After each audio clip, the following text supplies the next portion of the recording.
Okay, so let's start with the next topic. That is linear programming problem. Shortcut आपल्याला म्हणून त्याचा shortcut आहे LPP. LPP म्हणजे linear programming problem. Now as discussed while starting this chapter, real life problems जे असतात they are either in the form of linear or non-linear. ठीक आहे? Linear और नॉन लिनियर म्हणजे आपण बघतोय आता की सपोज कुठला तरी ट्रेंड असेल तो ट्रेंड वाढतो रुग्णसंख्येचा तो काही लिनियरली नाही वाढतो इट गोज एक्सपोनेन्शियली असं म्हणतो आपण म्हणजे बॅक्टेरियाची ग्रोथ ही नेहमीच एक्सपोनेन्शियली असते. आपण एक चॅप्टर मध्ये शिकणार आहे कॅल्क्युलस मध्ये application of differential equation. Growth of bacteria it is always exponential, it is not linear. Clear आहे? काही रियल लाईफ एक्झाम्पल्स मध्ये आपण बघत असतो की either it is linear or it is non linear. ठीक, माझे जे रियल लाईफ प्रॉब्लेम्स असतात त्यांना डील करत असताना we know that in terms of in terms of प्रोडक्शनच्या कुठल्याही ठिकाणी ज्यावेळेस आपल्याला कुठल्या तरी एखाद्या गोष्टीवर डिसिजन घेण्याची पाळी येते त्यावेळेस obviously by using all the information at our hand we are taking certain decisions. ठीक आहे, म्हणजे हायर ऑथॉरिटी म्हणजे मोदी साहेब वगैरे सुद्धा असे डिसिजन जे आहे ते कशावर घेतात बेस्ड अपॉन सर्टन इन्फॉर्मेशन. आणि ती जर का मला फ्रुटफुल योग्य पद्धतीने यूज करायची असेल तर this technique can be use. Is called as linear programming problem. ठीक, नाव हे डिसिजन्स आपल्याला असे का घ्यावे लागतात बिकॉज इकॉनॉमिक्सचा एक कन्सेप्ट आहे लक्षात ठेवा काय सुरू की resources are limited. Resources are limited. ठीक आहे, आणि विशेष अनलिमिटेड असतात. मला हे पण पाहिजे, मला ते पण पाहिजे, मला हे पण करायचं, मला अख्ख्या देशाला एका दिवसातलं सिगरेट कंप्लीट करायचं इच्छा आहे. प्रत्येकाची इच्छा आहे. वाटतं की एका दिवसात अख्ख्या जळगावचं सिगरेट कंप्लीट झालं पाहिजे. पण रिसोर्सेस लिमिटेड असतात and it is applicable to each and every problem. Each and every real life problem जितके प्रॉब्लेम्स असणार सर्वांना हे रिसोर्सेस जे असतात ते आर ऑलवेज लिमिटेड. ठीक आहे, whether it is in the form of electricity, whether it is in the form of money, whether it is in the form of time. You are not having time. तुम्ही म्हणाल की sir ते 12th ची exam आहे ना तर ते असं करतो ना ते थोडंसं म्हणजे मार्च मध्ये देऊन टाकतो. नाही चालणार तर फेब्रुवारी मध्ये जर आहे तर फेब्रुवारी मध्येच द्यावी लागणार आहे. म्हणजे time is also and resource it is limited. तेव्हा तुम्ही असं म्हणतो की सर ते अभ्यास एक वर्षाचा झाला की करेल एक नंबर चांगला असतो गणपती करता. आता गणपती एक खेळ आहेत ना पिरियड गणपतीला कसं एक बाई त्यांनी देतात सर मग मी एक वर्षाचा जेव्हा होईल ना तेव्हा असलं काहीतरी करेल. Not possible. म्हणजे एखाद्या केसमध्ये होईल पण अगेन 151 म्हटलं तर मग ते कुठल्याच केसमध्ये पॉसिबल नाहीये. म्हणजे resources are what they are limited. तर हा कन्सेप्ट काय सुरू केला लक्षात ठेवा. लिनियर प्रोग्रामिंग मध्ये रिसोर्सेस आर लिमिटेड. इकॉनॉमिक्सचा कन्सेप्ट. ठीक आहे, and we need to achieve certain things with the help of that resources. आता certain म्हणजे काही पण मिळालं चालेल का तर नाही. आपल्याला जास्तीत जास्त त्याच्यामधून आउटपुट ड्रॉ करायचा. with the help of limited resources we have to achieve maximum output. ठीक आहे, आता ज्यावेळेस मी म्हणतो मॅक्सिमम आउटपुट त्यावेळेस काही ठिकाणी मिनिमम सुद्धा येतो. जसं की एखादा प्रोडक्ट मॅन्युफॅक्चर करतोय आपण कंपनीमध्ये इंडस्ट्रीमध्ये we are manufacturing certain type of product. Okay, then what we have to minimize? We have to minimize the cost of that product. We have to minimize the cost of that product. So that becomes our object. That becomes our objective function. येणारे पुढे word बोलत जातो objective function की मला त्या ठिकाणी cost जी आहे ती रिड्यूस करावी लागते. आणि ते जर का प्रॉफिट असेल तर प्रॉफिट ऑलवेज मॅक्सिमाइज करावं लागतं. कॉस्ट रिड्यूस करावी लागते, प्रॉफिट मॅक्सिमाइज करावं लागतं. आणि कॉस्ट रिड्यूस केले की प्रॉफिट ऑटोमॅटिकली मॅक्सिमाइज होतोच. तुम्ही ते शिकलेले आहेत ना. Profit is equal to 7th ला आठवतं. प्रॉफिट इज इक्वल टू काय selling price minus cost price. तुम्ही जितकी कॉस्ट प्राइस कमी करणार प्रॉफिट वाढणार किंवा मग तुम्हाला सेलिंग प्राइस इन्क्रीज करावी लागेल. सेलिंग प्राइस इन्क्रीज करू शकत नाही काही केसमध्ये, करू शकतात काही केसमध्ये नाही करतायत. कॉम्पिटिटरची सेलिंग प्राइस कमी असते त्याच्यात तुम्ही नाही इन्क्रीज करू शकत. तुमची प्राइस तुम्हाला कमी द्यावा लागते. मग तुमच्या हातात काय आहे. इफ सेलिंग प्राइसला जर का मी फिक्स केलं मॅथमॅटिक्स समजून घ्या. सेलिंग प्राइसला जर का आपण फिक्स केलं फॉर्म्युला काय आहे profit is equal to selling price minus cost price, selling price fix आहे सध्या, तुम्ही नाही त्याला चेंज करू शकत. मग तुम्हाला काय करावं लागेल, प्रॉफिट मॅक्सिमाइज करण्यासाठी कॉस्ट प्राइस जी आहे ती कमी करावी लागेल. इथं लक्षात. सिमिलरली अजून एक कन्सेप्ट असतो नंबर ऑफ आर्टिकल्स प्रोड्यूस. ठीक आहे. So using the limited time resource, using the limited man power, ठीक आहे, using the limited machinery, we have to produce maximum number of articles or maximum number of products. Clear? So that is again a case of linear programming problem. So engineering असेल, medical असेल, कुठेही असेल. आजकाल medical मध्ये सुद्धा असं नाही की विदाउट इंजिनिअरिंग होऊन जातं. अगोदरही नव्हतं, पण अगोदर प्रपोर्शन कमी होतं. आता माझ्यासोबतच काम केलेले आहेत की जे डॉक्टर होते, इंजिनिअरिंग एमबीए डॉक्टर, आम्ही दोघं जण मिळून एका प्रोजेक्टवर काम केलं. तर त्या प्रोजेक्टमध्ये ते याच्याकरता होते डेटा अनालिटिक्स मध्ये होते. डेटा अनालिटिक्स नाव ऐकलं असेल आपण स्टॅटिस्टिक्स शिकताना सुद्धा मी सांगितलं, तर तो फार मोस्ट इम्पॉर्टंट टॉपिक झालेला आजच्या दिवसात. कोडिंग असेल, obviously with the help of mathematics only it is possible. ज्याचे मॅथमॅटिकल कन्सेप्ट क्लिअर आहे ती म्हणणार की सर कोडिंग तर कुणीही करू शकतं, त्याला काही एलिजिबिलिटी क्रायटेरिया नाहीये. पण तो जो पार्ट असतो ब्रेनचा, ज्या ठिकाणी लॉजिकल रिझनिंग वगैरे डेव्हलप होतं, इट डेव्हलप्स युजिंग, म्हणजे ते तुम्ही मॅथमॅटिक्स जितकं यूज करणार त्यावेळेस तो डेव्हलप होतो. क्लिअर? सिमिलरली बायोमेडिकल फील्डमध्ये म्हणजे मेडिकल फील्डमध्ये सुद्धा आपल्याला बऱ्याच ठिकाणी सगळं हे जे काय चालू आहे, डॉक्टर्स इतकं कन्क्लूड करतात, हे सगळं कशात डेटा मॉडेल्स असतात. मॉडेल्स की कशा पद्धतीने संख्या वाढत गेलेली आहे, कशा पद्धतीने ती कमी होणार. अलॉंग विथ दॅट फक्त ते झालं मॅथमॅटिकली किंवा तुम्ही इंजिनिअरिंग पॉईंट ऑफ व्ह्यू म्हणा, मग ते थोडंसं बायोलॉजिकल पण लावतात.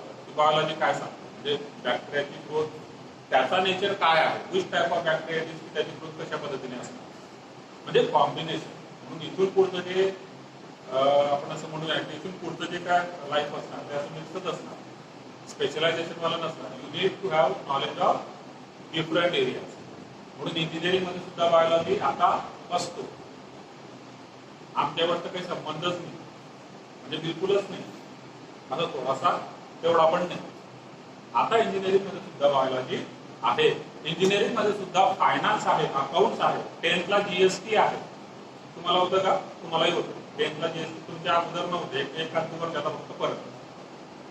ठीक आहे, थोडंसं आठवतं असं घ्यायच्या डोक्याला आल्या असतील तुमच्या जीएसटी समजून घेताना. कारण आपण प्रॅक्टिकल ते हे सगळे गोष्टी आता समजून घ्यायला लागणार.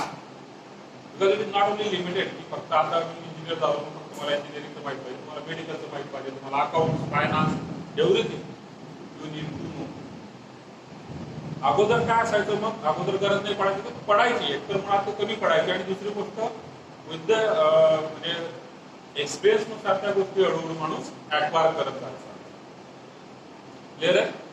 ओके, तर this is about linear programming problem. So by definition, theoretical पाहिजे बघायची म्हटली तर linear programming problem is the problem of optimizing. Now remember this word, optimizing. Optimizing means either maximizing or minimizing. Optimizing म्हणजे आपल्याला optimum output मिळालं पाहिजे. ठीक आहे, म्हणजे either एकतर मॅक्सिमायझिंग और मिनिमायझिंग दोघांकरता एकच वर्ड आहे ऑप्टिमाइज. काही गोष्टी आपल्याला मिनिमाइज कराव्या लागतात, काही गोष्टी मॅक्सिमाइज कराव्या लागतात. क्लिअर? प्रोडक्शन असेल वाढवावं लागेल, कॉस्ट असेल कमी करावे लागेल, प्रॉफिट असेल वाढवावं लागेल. ठीक आहे, या पद्धतीने. So it is optimising a linear function subject to linear constraints. Linear why linear? Because या ठिकाणी जे व्हेरिएबल्स असणार आहे त्यांची पॉवर असणार आहे किती? 1.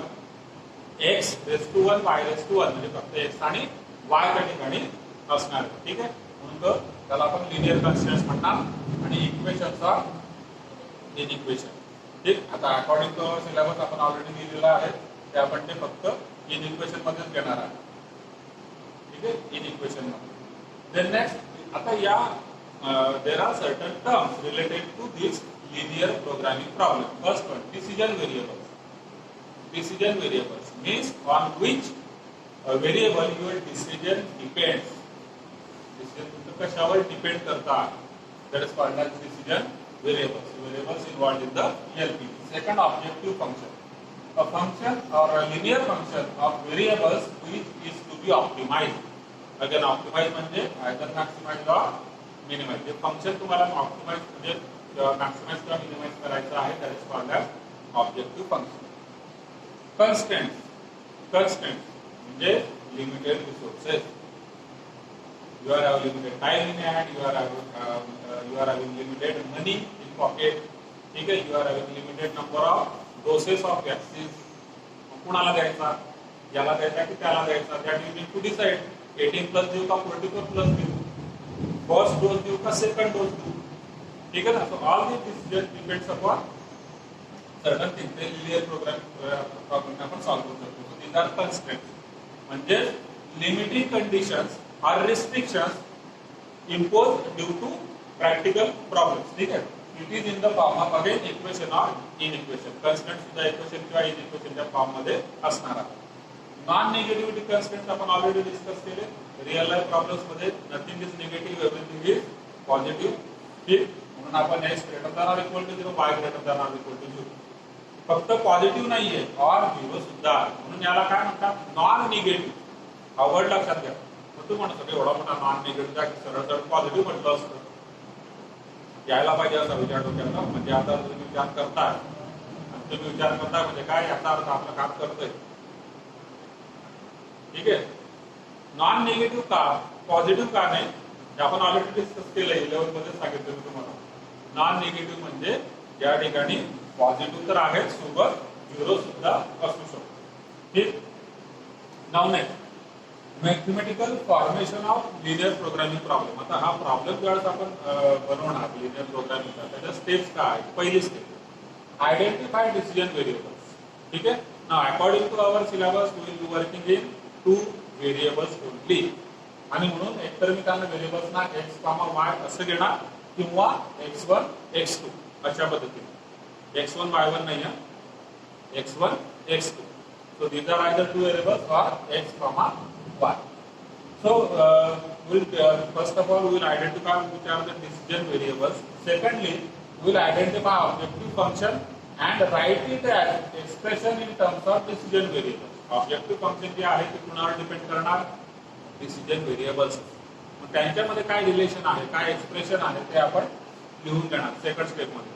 थर्ड स्टेप मध्ये आयडेंटिफाय डिफरंट कन्स्ट्रेंट्स. कन्स्ट्रेंट्स कोणकोणते आहेत आपल्याकडे, ठीक आहे, ते आपण आयडेंटिफाय करणार. त्यांना सुद्धा इक्वेशन किंवा इक्वेशनच्या फॉर्म मध्ये लिहून घेणार. ठीक.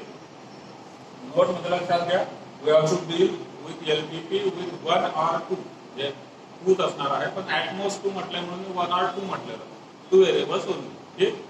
Secondly we are dealing with all the LPP having non negativity constant. म्हणजे आता इथून पुढे जे असणार ते सगळे ग्राफ फर्स्ट क्वार्टर मध्ये असणार.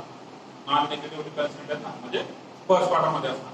पण लक्षात घ्या आता असं नाही की मग ते बाकीचे एकदमच कॉर्नरला घेऊन नाही टाकायचं. थोडी जागा ठेवायची, थोडी स्पेस ठेवायची ती लाईन ड्रॉ करण्याकरता. ठीक आहे. म्हणजे इकडून सुद्धा ग्राफ काढताना सपोज इथून पेज सुरू होत असेल तर लगेच इथं एक वाय ऍक्सिस नाही घेऊन टाकायचं, जागा सोडायची. इथं लगेच एक्स ऍक्सिस नाही घ्यायचा, थोडीशी जागा सोडायची. हा first point. Second point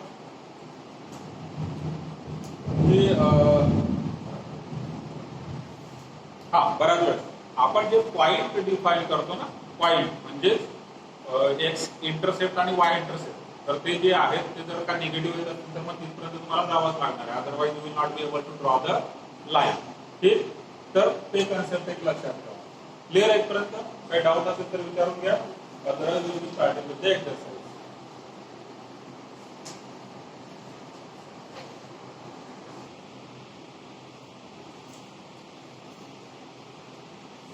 Okay, so let's start with exercise 7.3.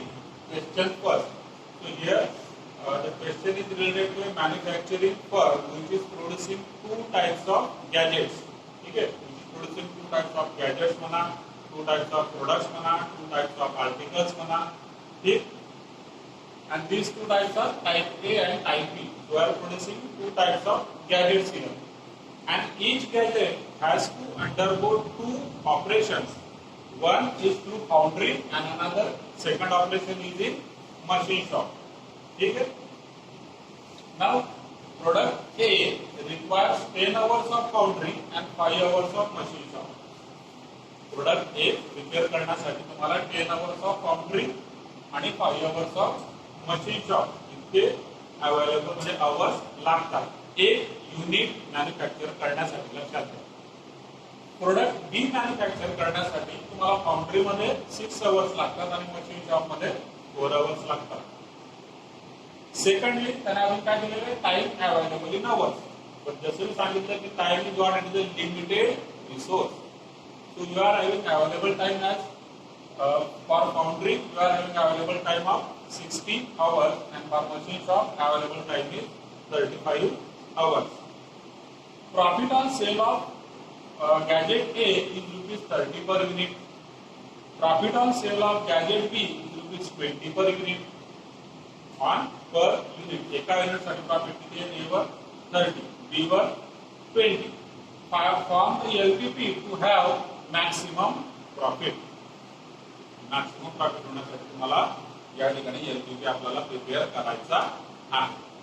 आता जस्ट एक कबूल परत मी सांगितलं, जर का काम करत असेल तर थोडासा असला एक त्याला आपण वेळा विचार म्हणूया, अजून डोक्यात जायला पाहिजे की याच्यावर प्रॉफिट किती आहे, गॅजेटेबल किती प्रॉफिट आहे, गॅजेट बी वर काय त्याला गॅजेट बी आधी लावायचं आणि मॅटर थोडस क्लिक होतंय का असं वाटायला हरकत नाही ना. वाटायला हरकत काय असते की समजा जर का 30 रुपये ज्या गोष्टीमध्ये प्रॉफिट होतो तीच कामे करायची, कशाला एवढं प्रॉब्लेम सॉल्व्ह करा म्हणे सरळ सरळ मॅक्सिमाइज करायला प्रॉफिट सगळेच प्रोडक्ट एक बनवा ना, ही कशाला बनवतात. पण रिअल लाईफ मध्ये असं होत नाही. 2-3 गोष्टी त्याच्यात बरेच फॅक्टर म्हणजे बरेच एक्स्टर्नल फॅक्टर असतात. समजा एक केस प्रोडक्ट आहे तुमचं सेलच बंद झाला, कंटिन्युअन्सी जसं एक कोरोना आला तर बाकीचे आजार बंद होते, जसा कोरोना बंद होतो तसे बाकीचे डेंग्यू वगैरे आता कोरोना बंद आहे म्हणून डेंग्यू आले गेले. म्हणजे सांगण्याचा अर्थ एक तुमची प्रोडक्ट लाईफ बद्दल होऊ शकतं. कदाचित प्रोडक्ट यायचं जर तसं झालं तुमचं सेल आउटच होत नाही तर प्रॉफिट कुठून मिळणार. Profit depends upon sale. Sale झाला तर ना, सेल सुद्धा लिमिटेड असणार, या ठिकाणी दिलेला नाहीये पण सेल सुद्धा लिमिटेड आहे. सेकंडली जरी आपल्याला या ठिकाणी गॅजेट बी मध्ये आपल्याला प्रॉफिट कमी दिसत असला तरी त्याची कॉस्ट सुद्धा कमी आहे ना. गॅजेट बी ला फक्त 6+4 10 आवर्स लागतात, पटकन होतो गॅजेट बी तयार. आणि गॅजेट ए मात्र 10+5 15 आवर्स लागतात. आता तुम्ही काय म्हणजे आपण असं फक्त जस्ट एका गोष्टीवर डिपेंड राहून आपण डिसिजन घेऊ शकत नाही. Number of things we have to consider.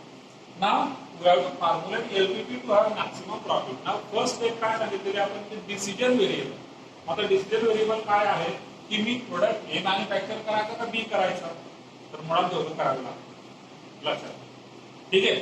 आपल्याला आन्सर मिळेल एखाद्या केस मध्ये जर काय असेल तर आन्सर मिळेल आपल्याला, ते बघू आपण येणार आहे आन्सर ते पण.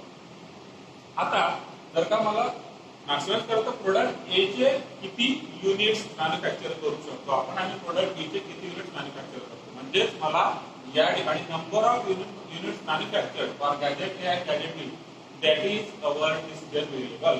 लिहून घेणार आपण लेट माझ्यासोबतच द्यायचं आहे, let number of units manufactured किंवा प्रोड्यूस्ड,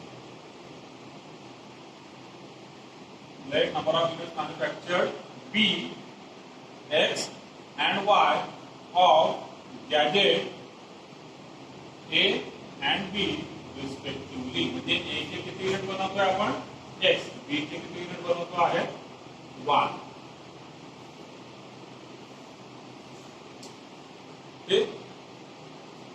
सेकंड स्टेप मध्ये आपण काय म्हटलं, आपल्याला ऑब्जेक्टिव्ह फंक्शन तयार करायचं असतं. ठीक आहे. आता इथं तुम्ही म्हणजे स्टेप्स खालीवर देऊ शकता. फक्त डिसिजन व्हेरिएबल एकदा डिसाइड केल्यानंतर मला 2 गोष्टी करायच्या असतात, त्यामुळे 3 गोष्टी म्हणतो मी. बघा आता डिसिजन व्हेरिएबल पहिली स्टेप झाली, नंतर ऑब्जेक्टिव्ह फंक्शन आणि कन्स्ट्रेंट. तुम्ही मागे पुढे घेऊ शकता. ऑब्जेक्टिव्ह फंक्शन अगोदर घ्या, कन्स्ट्रेंट नंतर घ्या, किंवा कन्स्ट्रेंट अगोदर घ्या, ऑब्जेक्टिव्ह फंक्शन नंतर घ्या. ठीक आहे. हे दोघं एकमेकांशी इंटरचेंज होऊ शकतात. सगळ्यात शेवटी जे विसरायचं नाही ते म्हणजे पानावर मीठ लावतो तसं एकदम सगळं वाढून झालं, मीठच नाही लावलं तर मीठ लावावंच लागेल. कोणतं, नॉन निगेटिव्हिटी रिस्ट्रिक्शन. हे this is first thing, this is last thing. मधल्या 2 गोष्टी डिपेंड. तुम्ही स्टेप चेंज करू शकता. पण एक पॅटर्न ठेवा, एक फिक्स पॅटर्न ठेवूया. आपण अगोदर ऑब्जेक्टिव्ह फंक्शन डिसाइड करून घेऊया. ऑब्जेक्टिव्ह फंक्शन काय आहे? We have to maximize objective. म्हणजे ऑप्टिमाइज काय करायचं मला? ऑप्टिमाइज म्हणजे या ठिकाणी मॅक्सिमाइज करायचं आहे. काय? प्रॉफिट फंक्शन काढून घेऊया. Therefore, profit on gadget A equal to, आता बघा प्रॉफिट ऑन गॅजेट किती 30 पर युनिट आणि टोटल युनिट किती प्रोड्यूस केले इथे या ठिकाणी लिहिलं आहे. टोटल युनिट किती प्रोड्यूस केले? x. तर प्रॉफिट ऑन गॅजेट A किती झाला? ₹30x. Similarly, and profit on gadget B किती असणार सांगा? ₹20y. ठीक का लेणार? Therefore, total profit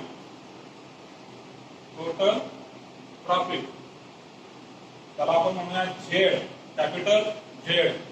एक्स आणि वाय स्मॉल आहे, Z कॅपिटल आहे. फंक्शन आहे ते, ऑब्जेक्टिव्ह फंक्शन आहे. तो टोटल प्रॉफिट Z किती होऊन जाणार? ए पासून मिळणारा प्रॉफिट 30x प्लस बी पासून मिळणारा profit 20y. So this is our objective function. हे जे आहे हे झालं तुमचं ऑब्जेक्टिव्ह फंक्शन, की जे आपल्याला मॅक्सिमाइज करायचं. इथपर्यंत क्लिअर आहे? पुढे आता राहिला विषय ऑब्जेक्टिव्ह फंक्शन झालं. मग कन्स्टंट कोणकोणते आहेत बघूया आपण. कन्स्टंट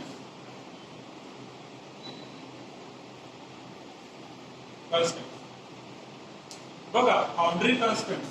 अगोदर आपण त्याबद्दल सुद्धा लिहू शकतो. कन्स्टंट्स मध्ये फाउंड्री अवर्स पहिला मी घेतला, फाउंड्री अवर्स. आता टोटल अवेलेबल फाउंड्री अवर्स किती आहेत? टोटल अवेलेबल फाउंड्री अवर्स किती आहेत? 60. ठीक आहे. आणि जो गॅजेट ए आहे त्याला किती लागतात? 10 एकाला. गॅजेट बी एकाला किती लागतात? 6. मात्र टोटल गॅजेट ए ला आपण किती युनिट बनवतोय? x युनिट बनवतोय. गॅजेट ए ची किती युनिट बनवतोय? x. अवर्स किती लागतात? 10. मग गॅजेट ए साठी फाउंड्री मध्ये किती अवर लागतात आपल्याला? 10x. हे कोणाचे झाले? फाउंड्री अवर्स कोणाचे? गॅजेट ए चे. गॅजेट बी चे फाउंड्री अवर्स किती होणार? 6y. ठीक आहे. आणि हे दोघांची मिळून जे काय फाउंड्री अवर्स आहे ते मोर दॅन 60 नसायला पाहिजे, कारण तेवढे आपल्या हातातच नाहीये. आपल्या हातात फक्त 60 म्हणजे 10x + 6y less than or equal to 60.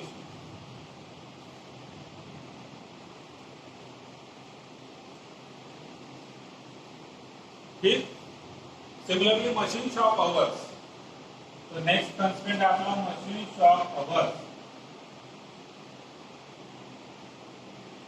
आता मशीन शॉप मध्ये गॅजेट ए ला 5 अवर्स लागतात. म्हणजे टोटल अवर्स ए साठी 5 × x म्हणजे 5x प्लस गॅजेट बी साठी 4 × y म्हणजे 4y should be less than or equal to 35. Okay, so we are working on formulation of LPP. We are not working on solution of LPP. त्याच्यानंतरचा exercise आहे solution of LPP will be made with the help of graphs. आता आपण फक्त formulation करतो, म्हणजे problem तयार करतो. Problem नेमका काय आहे म्हणजे मॅथमॅटिकली हा जो थेरॉटिकल प्रॉब्लेम आहे त्याला आपण मॅथमॅटिकली कन्वर्ट करतो. ठीक. हे झालं दोनच कन्स्ट्रेंट आहेत आपल्याला. अजून कुठला कन्स्ट्रेंट आहे का? नाही. आता काय राहिलं? Non negativity restriction. Non negativity constraint. x greater than or equal to 0, y greater than or equal to 0.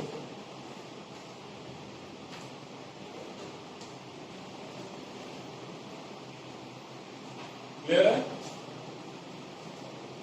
आता मग सगळ्या शेवटी जे झाला प्रॉब्लेम आपण फॉर्म्युलेट केला त्याला आता समराइज करावा लागेल. So therefore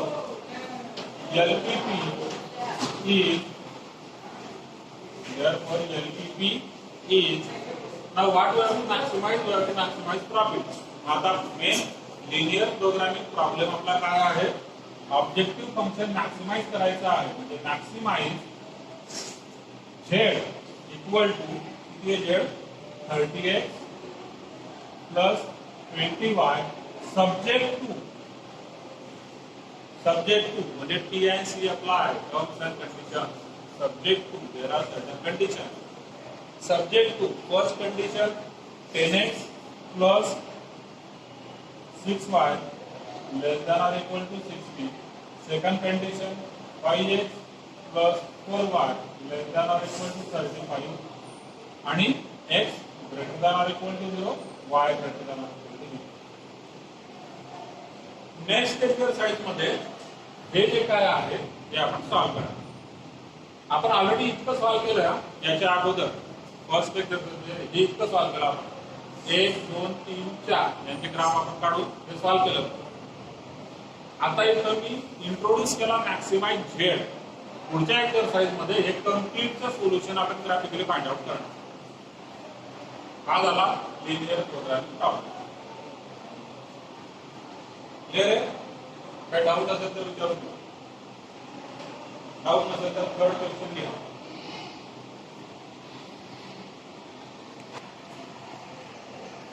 now again it is the question of same type बघा त्याच टाइपचा क्वेश्चन आहे पण मागच्या क्वेश्चन मध्ये आपल्याला दोन प्रोडक्ट मॅन्युफॅक्चर करायचे होते ठीक ए आणि बी इथं सुद्धा मला दोन प्रोडक्ट मॅन्युफॅक्चर करायचे ए आणि बी आणि बी नाही बी आणि बी काय आहे रॉ मटेरियल आणि ए आणि बी प्रोडक्ट म्हणजे या ठिकाणी काय घेतलेलं आहे केमिकल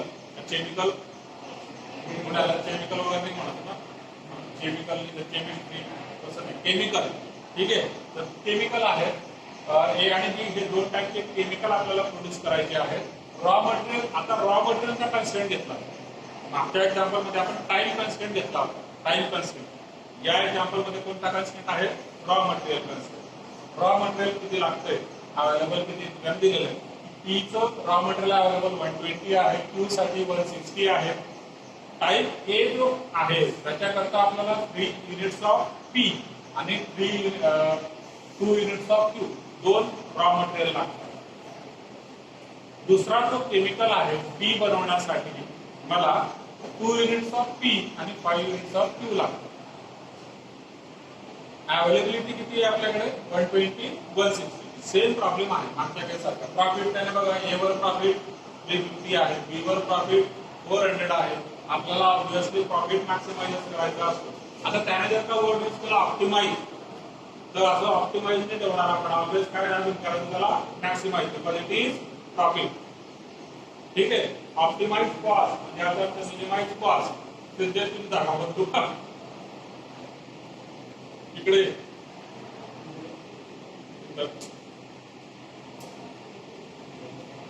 ठीक है so we have to minimise or maximise optimise word असेल तर आपण डिसाइड करायचं की मला मिनिमाइज करायचं का मॅक्सिमाइज करायचं ठीक बरं माझे देण वाला दिसत नाही पण आता तुझं चित्त लागणार म्हणजे तो इकडे येतो म्हणतो असं बघा तर राहते तू एक काम कर तुम्हाला जर रचनेचं ते तुम्ही दिसत आम्ही पुढे देण वाला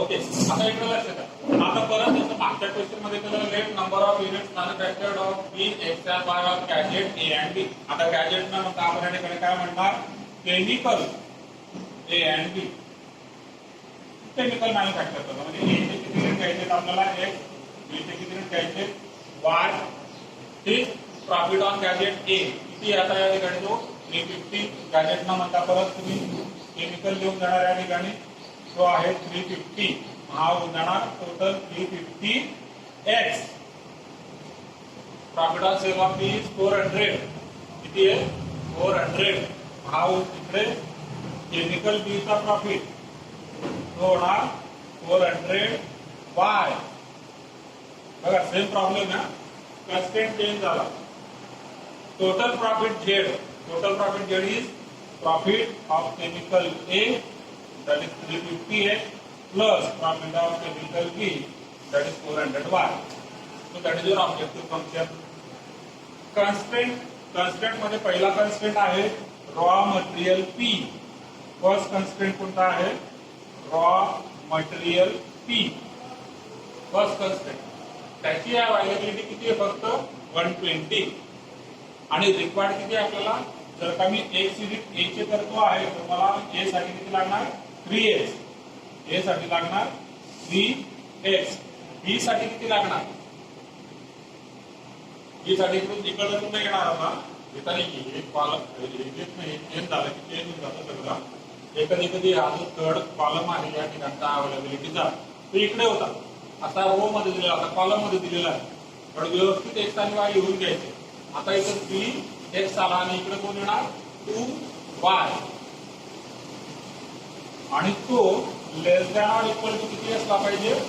120.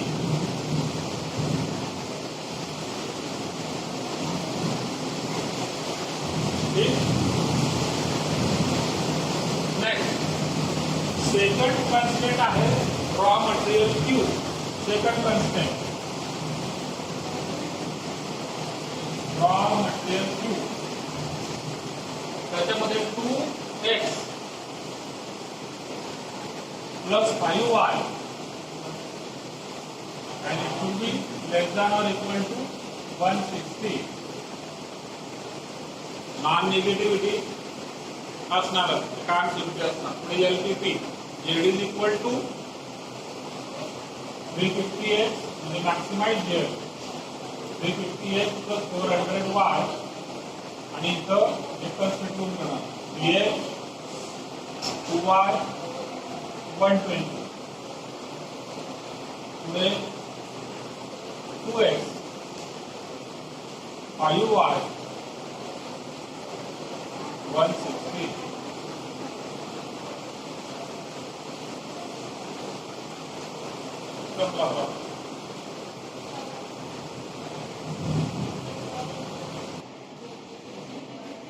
Okay, now this is third question. Again, it is on the same pattern. First, जो आपण घेतला होता, फर्स्ट क्वेश्चन मध्ये आपण काय पाहिलं? Limited time. थर्ड मध्ये होता लिमिटेड रॉ मटेरियल आणि फिफ्थ मध्ये परत लिमिटेड टाइम आहे आपल्याकडे. So here we have to manufacture 2 products, bulbs and tubes. ठीक आहे, it's an electric product manufacturing company. So we are manufacturing 2 product, bulbs and tubes. परत त्यांची युनिट आपण काय करणार? एक्स आणि y. Now they are going through 2 different machines, M1 and M2. 2 different machines, M1 and M2. Bulb prepare करण्यासाठी, bulb तयार करण्यासाठी M1 चा 1 आवर आणि M2 चे 3 आवर्स लागतात. ट्यूब प्रिपेअर करण्यासाठी किंवा ट्यूब मॅन्युफॅक्चर करण्यासाठी M1 चे 2 आवर्स आणि M2 चे 4 आवर्स लागतात. Total available hours of M1 are 10 and total available hours of M2 are 12. Again, it will go on the same line. बघा काय काय चेंज होणार? Profit on sale of bulb. Profit on sale of bulb. It is how much? 13.5 per unit. Profit on sale of tube. It is how much? 55 per unit. Now we have to formulate the LPP to have maximized profit again. Okay? So let number of units manufactured be X and Y of कशाचे? Bulbs and tubes respectively. Profit on chemical A. त्या जागी काय होणार आता? Profit on bulbs. So it is profit on bulbs is 13.5. It's 13.50 x. Profit on tubes, it is 55. Now this is not on a unit, this is on a package. This is on a package. Question एकदा read करा. This is on a package. आता काही वेळेस काय असतं की आपण हे जे घेतलेले आहेत ना, नंबर ऑफ युनिट्स न म्हणता आपण या ठिकाणी परत त्याला चेंज करूया, नंबर ऑफ पॅकेज म्हणूया. ठीक, याच क्वेश्चन मध्ये तो कदाचित असंही करू शकतो की 1 डझनचं एक पॅकेज किंवा 10 युनिट्सचं एक पॅकेज ठीक, एक डझनचं असेल एक पॅकेज किंवा एक 10 युनिटचं असू शकतं. पण इथं तसं काही नाहीये. पॅकेज फक्त एक package we are taking package as 1 unit only for all the calculations according to the question. आता according to the question bracket मध्ये आहे, ब्रॅकेट मध्ये आहे पुढच्या क्वेश्चनला 7 question.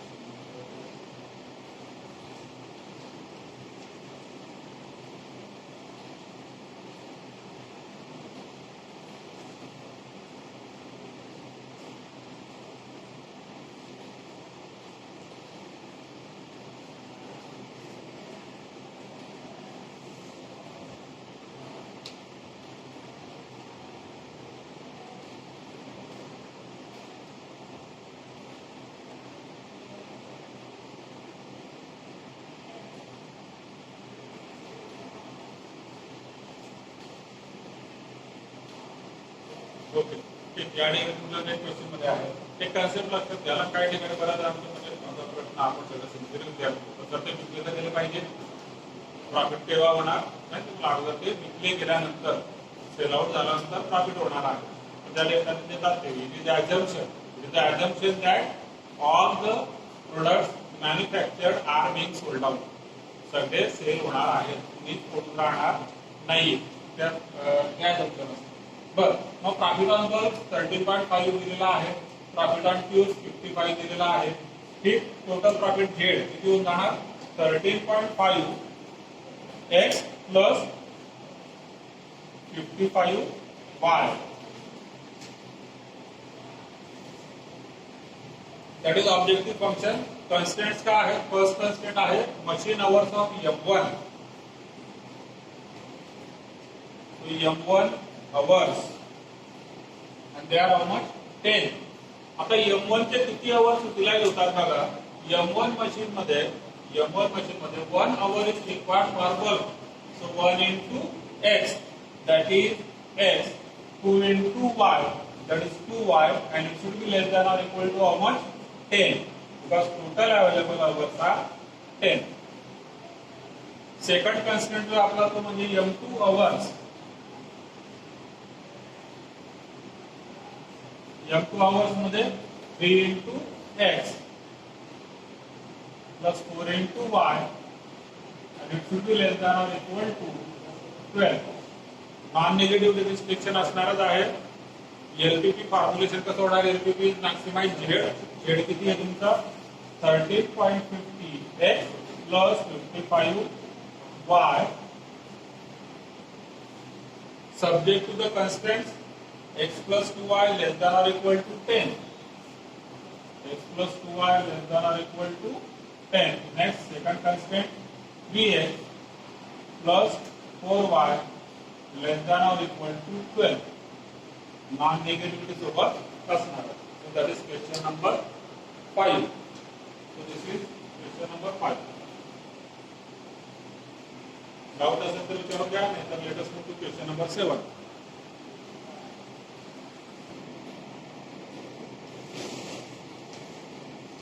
Okay, so that is question number 7.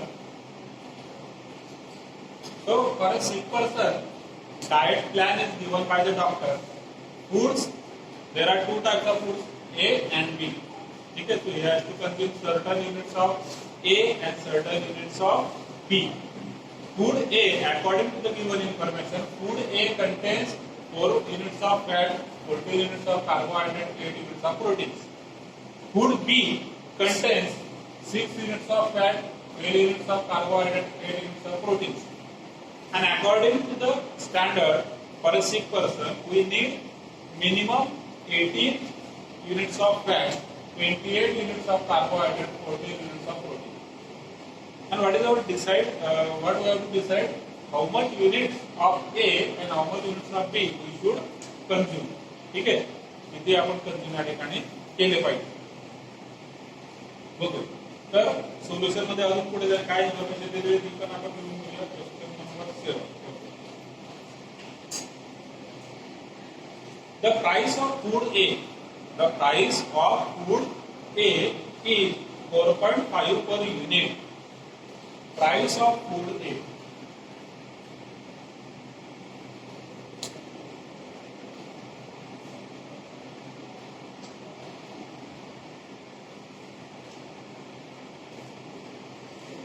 price of food A.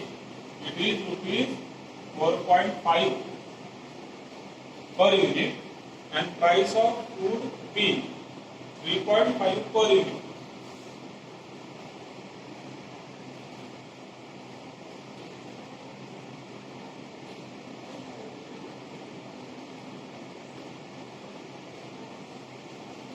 ठीक, आता 3.5 म्हणजे 50 4.50 मुद्दा मी लिहिले कारण रुपीज मध्ये आपण ज्या लिहितो तर 50 पैसे असतात 5 पैसे वगैरे बाजूला पाहिजे आता नाही आणि असे 0.5 म्हणजे 0.50. ठीक, we have to calculate the LP. Now see,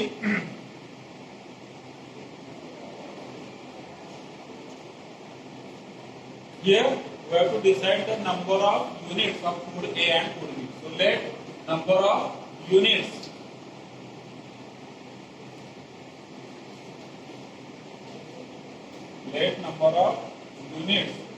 prescribed B X and Y of food A and B respectively. Food A चे आणि फूड बी चे किती युनिट एक्स आणि वाय युनिट असणार. Next given price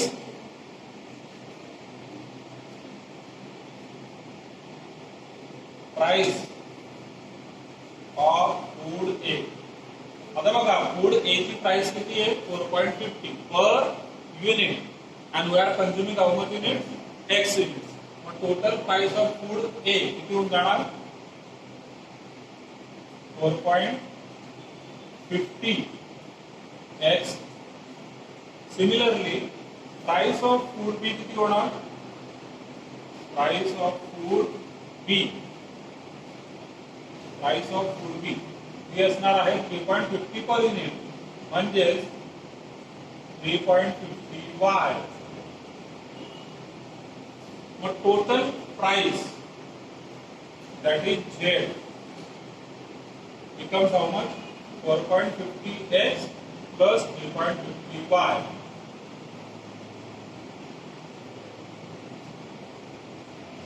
And that is your objective function.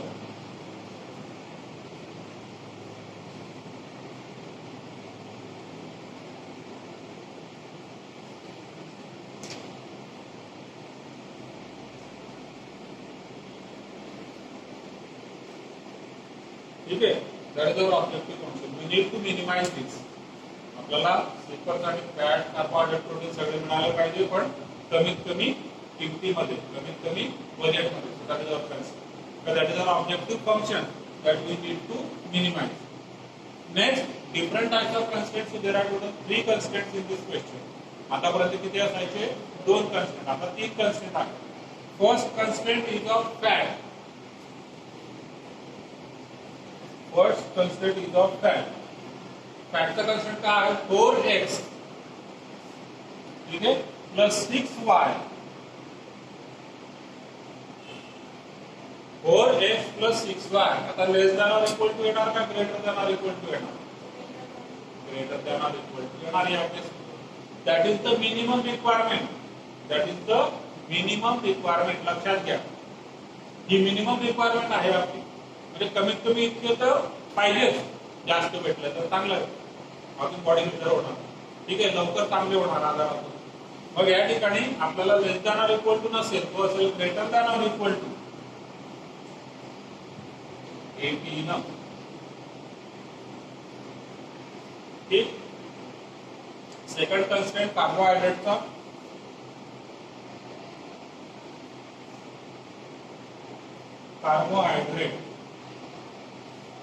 Carbohydrate मध्ये 14x आणि 12y. ठीक आहे 14x 12y and again it is greater than or equal to 28. Minimum 28 असले पाहिजे त्याच्यावरती असलं तर चांगलंच. नॉन निगेटिव्हिटीच्या अगोदर एक थर्ड कन्स्टंट येणार तो म्हणजे प्रोटीन्सचा. इथे तुम्ही प्रोटीन्स मध्ये 8x 8y and it should be greater than or equal to 14. Non negativity हे असणारच. आता फॉर्म्युलेशन काय झालं, मॅक्सिमाइज असणार आहे का आता नाही. सेल सिटीचं प्राइस, कारण बघा कुठेच क्वेश्चन एकदा बघावं वाटलं, कुठेच म्हटलं नाही त्याने मिनिमाइज करा का काय करा म्हणतो. प्राइस म्हटल्यानंतर ते आपल्याला काय आलं पाहिजे, कमी करतात काम झालं पाहिजे. ठीक आहे, मग ते ऑलवेज असणार आहे minimise.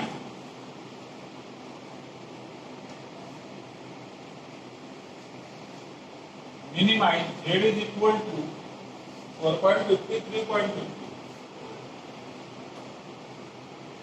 4.50x plus 3.50y that you have to minimize subject to the different conditions. कोणत्या कंडिशन्स आहेत, पहिली condition फॅटची 4x plus 6y greater than or equal to 18. Second condition 14x plus 12y. Third condition आणि non negative.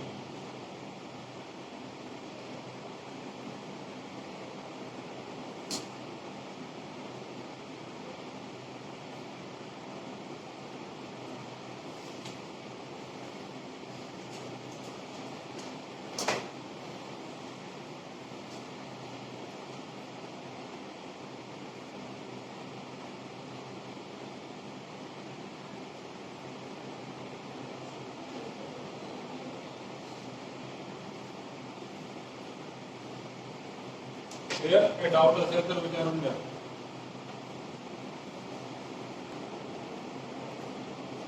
Now question number 9. Question number 9 का है? The company makes concrete bricks made up of cement and sand. The weight of the concrete brick has to be at least 5 kg. ठीक है, so that is one of the constraint. Secondly, cement costs rupees 20 per kg and sand costs rupees 6 per kg. Strength consideration dictates that a concrete brick should contain minimum 4 kg of cement and not more than 2 kg of sand. Form the LPP for the cost to be minimum. आपल्याला या ठिकाणी minimise काय करायची आहे, cost. मात्र एकच unit मला या ठिकाणी बनवायचं. युनिट आपण एकच बनवतो, कोणतं, ब्रिक. त्या ब्रिक मध्ये दोन रॉ मटेरियल यूज होतात, कॉन्क्रीट आणि सॅन्ड. आता आतापर्यंत आपण व्हेरिएबल बघितलं की सेम व्हेरिएबल एक्स आणि वाय असतात. या ठिकाणी आपण x1 आणि x2 सुद्धा घेऊ शकतो, कुठेही म्हणजे कुठल्या एक्झाम्पल मध्ये. म्हणजे एक्झाम्पल x1 x2 ने सॉल्व्ह करू, तर काही वेळेस x1 x2 मध्ये सुद्धा क्वेश्चन असतात. ठीक. आता एखाद्या पर्टिक्युलर ब्रिक मध्ये किती कॉन्क्रीट आणि किती सॅन्ड लागणार, त्याला आपण x1 आणि x2 म्हणू. ठीक आहे, कारण कॉस्ट ऑफ कॉन्क्रीट आणि cost of sand he per unit fix आहे. मग किती युनिट लागतील आपल्याला ते ठरवावं लागेल. त्याच्याकरता late x1 kg of cement and x2 kg of sand is required to make a brick. ठीक है, सैंड आपल्याला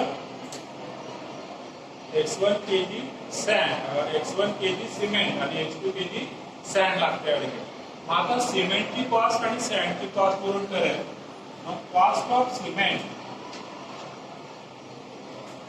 पर केजी इक्वल टू रुपीज किती आहे, 20. आणि cost of sand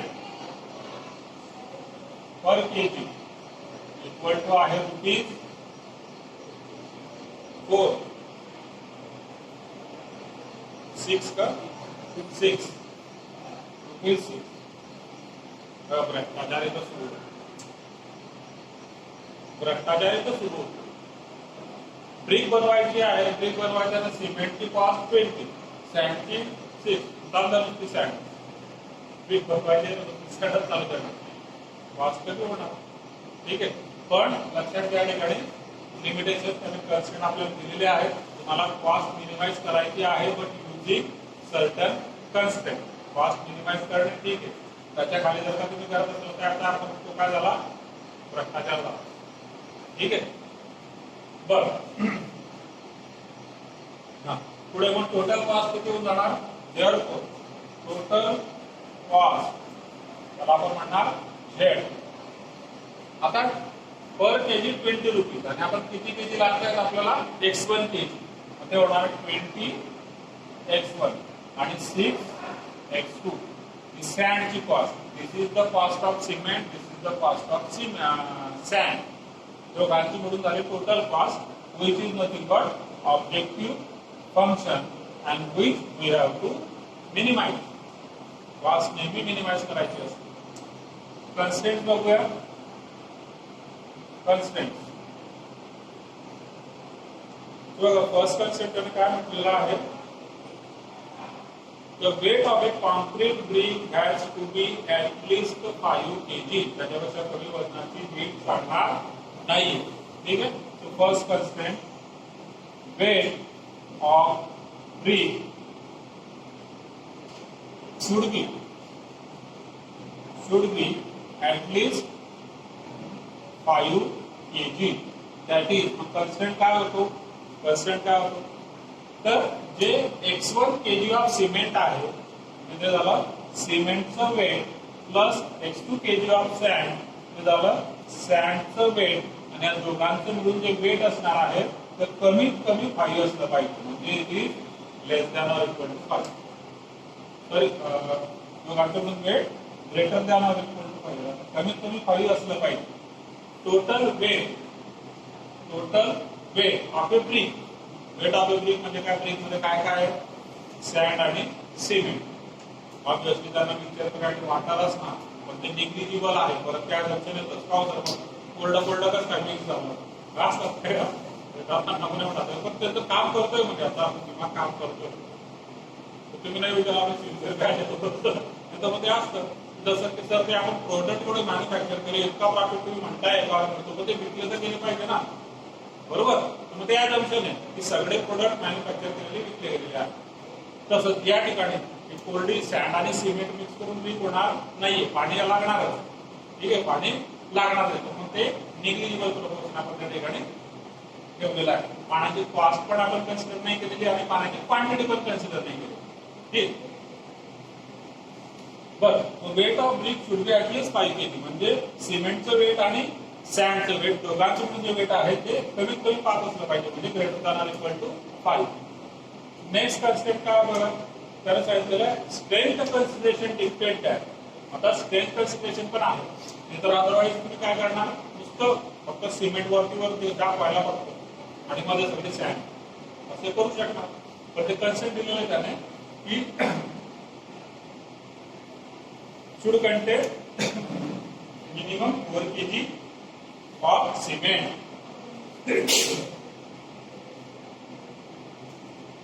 minimum 4 kg of काय सिमेंट.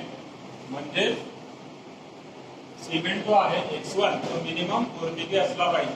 म्हणजे त्याच्यापेक्षा जास्त असला तर चालेल, कमी नाही चालेल.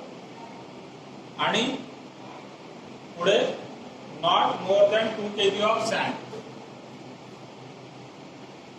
Not more than 2 kg of sand. म्हणजे सॅन्ड किती असलं पाहिजे, not more than 2 kg.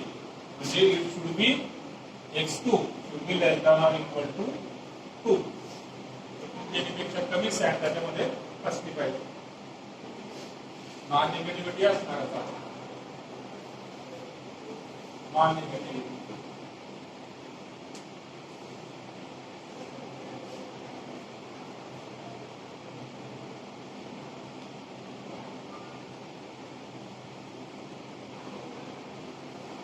therefore LPP काय होणार मग, minimise Z equal to 20 x1 plus 6 x2 subject to x1 plus x2 greater than or equal to 5. x1 greater than or equal to 4 x2 less than or equal to 2 आणि non negativity.